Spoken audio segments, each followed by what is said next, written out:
How to add tap to cache on iPhone Control Center. To get started, swipe down from the top right corner of your screen to open the Control Center. Once the Control Center is open, tap and hold on an empty area. This will activate the edit mode, causing the icons to jiggle and revealing customization options. Now, tap on Add a Control in the bottom to add a new control. A list of available controls will appear on the screen. In the search bar at the top, type in tap, and tap on the Tap to Cache option. The control is now added to your control center. You will see its icon appear at the bottom.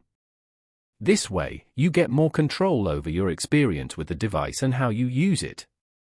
Following these steps, you can easily add tap to cache to the control center on an iPhone. Thank you for watching. Please leave a like if this tutorial helped you, or leave a comment below if you have any questions related to the video.